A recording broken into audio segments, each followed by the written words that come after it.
This video is about mental and emotional health, and for a few reasons, experiences I've had, that's a topic I've had the opportunity to become kind of familiar with and comfortable with. Part of it's my own experience seeing a counselor. There have been a few stretches in my life when I've done that and really felt like I've profited from that. Also, I've had the opportunity to take psychiatric medications myself. If you've ever had Harmony with me, you'll know that I talk about how a good way to finish off a melody as it approaches a final cadence is to make a nice, smooth descent, like a plane landing. You'll probably also have heard from me about one time when I was on a landing that really wasn't smooth, and there was some free fall, and there was some incredibly extreme turbulence, and it wasn't a whole lot of fun for me, especially since I'm not that wild about flying in certain respects anyway, being kind of scared of heights.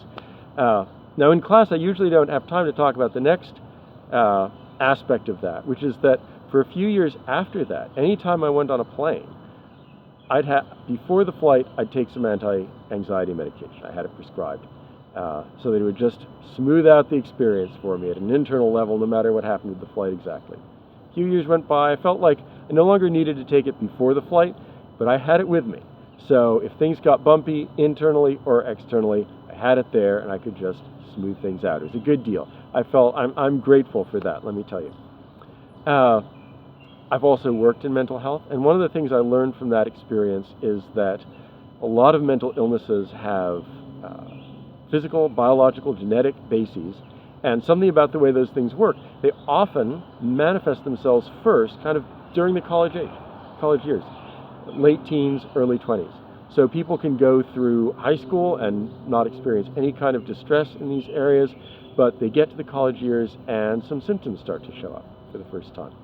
So, especially because of that, I think it's helpful if people just are aware of some of these things. They can watch themselves, they can watch their friends. So, just basic things to look out for that can be warning signs can be things like social isolation, big mood swings, trouble sleeping, the opposite, extreme lethargy, trouble getting out of bed. Really, any kind of really noticeable change in somebody's personality or usual behavior patterns can potentially be a flag that something could be up with kind of mental illness issues. Now, I'm not saying this to try and turn you into amateur psychiatrists, but just to say, if you observe this in yourself or in somebody you're really close to, a good thing to do might be to go yourself, tell them, why don't you go to the counseling center, just talk to somebody. Good chance it's nothing at all, nothing to be concerned about, but you just find out. It's a good, safe thing to do. Now, if it's somebody you don't know as well, or you think they might really be kind of resistant to hearing something like that, one of the great things about being a place like this at a college university campus, there are lots of people around who can help. So, for example, you can talk to somebody in student affairs, you can talk to an RA in a dorm. Now, they might not know that much more than you do, but they can keep an eye out, they can pass a word up a chain of command, and it can get to somebody who can help figure out, is this something to really be concerned about, kind of keep an eye on this person, or is just kind of routine things that happen during the college years. Now, there's one other thing I'd like to say on this topic, and that is just to give a little bit of advice, actually with some images from, or models from financial world, from investing, to just help you manage in a healthy way some things about mental and emotional life.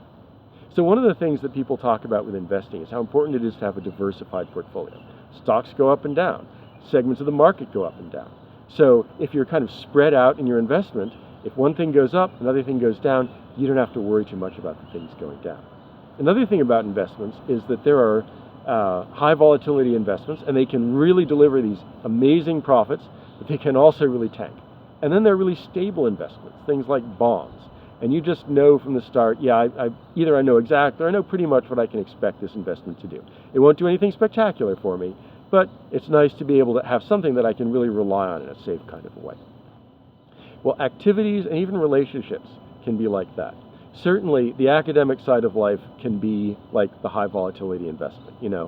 Things can go well, things can go not so well. There's a huge range of possible outcomes.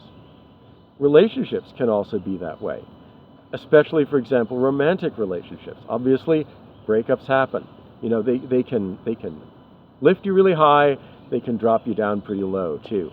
So that can really be kind of a blow, the same way a bad academic result can be a blow. Similarly, even some kinds of activities. Anything where there's judgment or performance or achievement on the line, something like a sports team. You could get injured, or that amazing new freshman comes along and they take your place on the team. you can have similar kinds of stock plummeting experiences in these areas. So it can be really helpful if you've got some relationships and you've got some activities which are a little bit more like those bond funds, where it's just like, yeah, I hang out with these people, they care about me. If I'm down, they're going to ask how I'm doing.